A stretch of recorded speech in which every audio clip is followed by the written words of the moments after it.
ನಮಸ್ಕಾರ, ವನಶ್ರೀ ಚಾನಲ್ಗೆ ಸ್ವಾಗತ. ವಿಡಿಯೋ ತಂದಾಯಿತು. ಬನ್ನಿ ಇವತ್ತು ಮರ್ಯಾದೆ ರಾಮಣ್ಣ ಸೀರಿಯಲ್ ಹೇಗೆ ಮೂವ್ ಆಗ್ತಾ ಇದೆ, ಏನು ಸ್ಟೋರಿ ನೋಡೋಣ. ಅದಕ್ಕಿಂತ ಮುಂಚೆ ನನ್ನ ವಿಡಿಯೋಕ್ಕೆ ಸಬ್ಸ್ಕ್ರೈಬ್ ಮಾಡಿಲ್ಲ ಅಂದರೆ ದಯವಿಟ್ಟು ಸಬ್ಸ್ಕ್ರೈಬ್ ಮಾಡಿ, ಹಾಗೆ ಒಂದು ಲೈಕ್ ಕೊಡಿ. ಇವತ್ತು ಅಜ್ಜಿ ತುಂಬ ಖುಷಿಯಾಗಿದೆ, ಅದು ಖುಷಿನ ಹೇಳಕ್ತಿರ್ದು ಅಷ್ಟು ಖುಷಿಯಾಗಿದೆ. ಅಜ್ಜಿ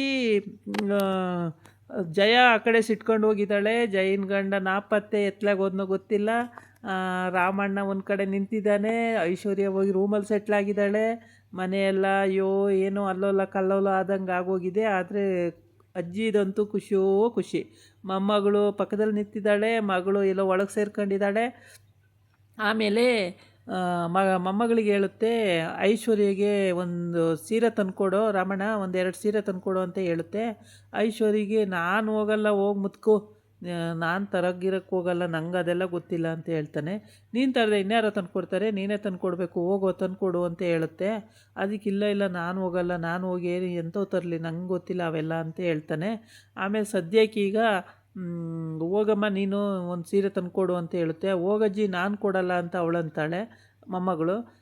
ಕೊಡೋಗಿ, ಏನವೇನು ಚಿನ್ನದ ಸೀರೆಗಳನ್ನಂಗೆ ಆಡ್ತೀಯಲ್ಲ, ಕೊಡೋಗಿ ಒಂದು ಸೀರೆ ತಂದುಕೊಡೋಗು ಅಂತ ಹೇಳುತ್ತೆ. ಆಮೇಲೆ ಆ ಹುಡುಗಿ ಹೋಗಿ ಒಂದು ಸೀರೆ ತಗೊಬರುತ್ತೆ. ರಾಮಣ್ಣ ಈ ಕಡೆ ನೋಡ್ತಾನೆ ನಿಂತಿರ್ತಾನೆ ಒಂದು ಕಡೆ. ಒಂದು ಸೀರೆ ತಗೊಬರುತ್ತೆ, ತಗೊಬಂದು ಕೊಡುತ್ತೆ. ಕೊಟ್ಟ ಮೇಲೆ ಅಜ್ಜಿ ಅದನ್ನು ಇಟ್ಕೊಳ್ಳುತ್ತೆ. ಸಖತ್ತು ಖುಷಿ ಪಡ್ತಾ ಇರುತ್ತೆ ಅಜ್ಜಿ. ಭಾಳ ಚೆನ್ನಾಗಿದೆ, ಭಾಳ ಚೆನ್ನಾಗಿದೆ, ಎಷ್ಟು ಚೆನ್ನಾಗಿದೆ ಸೀರೆ, ಸಾಕು ಸದ್ಯಕ್ಕಿದೆ ಸೀರೆ ಸಾಕು ಅಂತ ಹೇಳಿ ಅಜ್ಜಿ ಹೇಳುತ್ತೆ. ರಾಮಣ್ಣ ಹುರ್ಕಂತ ಇರ್ತಾನೆ. ಇದು ಒಳ್ಳೆ ಈ ಅಜ್ಜಿನೂ ಅಪ್ಪನೂ ಸೇರ್ಕೊಂಡು ಏನೇನೋ ಮಾಡಾಕ್ಬಿಟ್ರಲ್ಲ ನನಗೆ. ಈಗ ನಮ್ಮವ್ವನೂ ನನ್ನ ಮಾತಾಡ್ಸಲ್ಲ, ನಾನು ಏನು ಮಾಡಲಿ, ನಮ್ಮವ್ವ ಸಿಟ್ಕೊಂಡು ಹೋಗವಳೆ, ಆ ಕಡೆ ನಿಂತವಳೆ, ಏನು ಮಾಡಲಿ ನಾನು ಅಂತ ಅವನು ತಲೆ ಕೆಡ್ಸ್ಕೊಂಡಿರ್ತಾನೆ ಫುಲ್ಲು. ಅಜ್ಜಿ ಈ ಕಡೆ ಸೀರೆ ಇಸ್ಕೊತಾ ಇರುತ್ತೆ. ಅಜ್ಜಿ ಖುಷಿಯೋ ಖುಷಿ, ಅದಂತೂ ಹಿಡಿಯೋಕ್ಕಾಗಲ್ಲ, ಅಷ್ಟೊಂದು ಖುಷಿಯಾಗಿದೆ. ಇವನು ಮಾತ್ರ ಸಖತ್ತು ಬೇಜಾರು ಮಾಡ್ಕೊಂಡು ನಿಂತಿದ್ದಾನೆ. ಜಯ ಯಾ ಕಡೆ ಇದ್ದಳು, ಅವಳು ಮುಖ ತೋರಿಸೇ ಇಲ್ಲ. ಅವಳಿಗೂ ತುಂಬ ಬೇಜಾರಾಗಿದೆ. ಅಂದರೆ ಅವಳದು ಏನು ಮದುವೆ ಮಾಡ್ಕೊಂಡಿರೋದಕ್ಕೆ ಬೇಜಾರು ಅಂತಲ್ಲ, ಮಗ ಬದುಕಲ್ಲ ಅಂತ ಯಾರೋ ಜ್ಯೋತಿಷ್ಯ ಹೇಳ್ಬಿಟ್ಟಿದ್ದಾನೆ ಅಂತ ಅದಕ್ಕೆ ಭಯ ಪಡ್ತಾ ಇದೆ. ಯಾರ ಹತ್ರನೂ ಭಯ ಹೇಳ್ತಾ ಇಲ್ಲ ಅವಳು ಅಷ್ಟೇ. ಹೇಳ್ಕೊಂಡಿದ್ರೆ ಯಾರು ಧೈರ್ಯನಾರ ಹೇಳಿರೋರು, ಯಾರ ಹತ್ರನೂ ಹೇಳ್ಕೊತಾ ಇಲ್ಲ ಜಯ. ಹಂಗಾಗ್ಬಿಟ್ಟು ಅವಳು ಮನಸ್ಸಲ್ಲಿ ಯಾರ ಹತ್ರನೂ ಹೇಳಬೇಡ ಅಂತ ಅವನು ಹೇಳಿದ್ನಲ್ವ ಜ್ಯೋತಿಷ್ಯ, ಹಂಗಾಗಿ ಯಾರ ಹತ್ರನೂ ಹೇಳ್ತಾ ಇಲ್ಲ ಅವಳು. ಗಂಡನ ಹತ್ರನೂ ಹೇಳ್ತಾ ಇಲ್ಲ, ಅತ್ತೆ ಹತ್ರನೂ ಹೇಳ್ತಾ ಇಲ್ಲ, ಯಾರ ಹತ್ರನೂ ಹೇಳ್ತಾ ಇಲ್ಲ. ಅವಳೇ ಒಳಗಡೆನೇ ನುಂಗ್ತಾ ಇದ್ದಾಳೆ ಎಲ್ಲ ವಿಷಯನೂ. ಅಜ್ಜಿ ಸೀರೆ ನೋಡಿಬಿಟ್ಟು ಚೆನ್ನಾಗಿದೆ, ಇದು ಸಾಕು ಐಶ್ವರ್ಯಗೆ, ಈ ಸೀರೆನ ಉಟ್ಕೊಳ್ಳೋಕೆ ಹೇಳೋಣಂತೆ ಅಂತ ಹೇಳ್ಕೊಂಡು ಸುಮ್ಮನಾಗಿರುತ್ತೆ. ಈ ಕಡೆ ರಾಮಣ್ಣ ಸುಮ್ಮನೆ ಎಲ್ಲೋ ಯೋಚನೆ ಮಾಡ್ತಾ ನಿಂತಿರ್ತಾನೆ. ಅವನಿಗೆ ಏನು ಮಾಡಬೇಕು ಅಂತ ಗೊತ್ತಿಲ್ಲ, ಯಾವ ಥರ ಹೇಳ್ಬೇಕು ಅಂತಲೂ ಗೊತ್ತಿಲ್ಲ. ಅವನ್ನ ಹೆಂಗೆ ಸಮಾಧಾನ ಮಾಡಬೇಕು ಅಂತಲೂ ಗೊತ್ತಾಗ್ತಾ ಇಲ್ಲ. ಈ ಮುದುಕು ಮಾತ್ರ ಓಡಾಡುತ್ತಲ್ಲ, ಇದೊಂದು ಮಾಡಿರೋ ಕೆಲಸಕ್ಕೆ ಈಗ ನಾನು ನೋಡೇ ಸಫರ್ ಪಡಬೇಕು ಅಂತ ಅವನು ಚಿಂತೆ ಮಾಡ್ತಾವನೆ.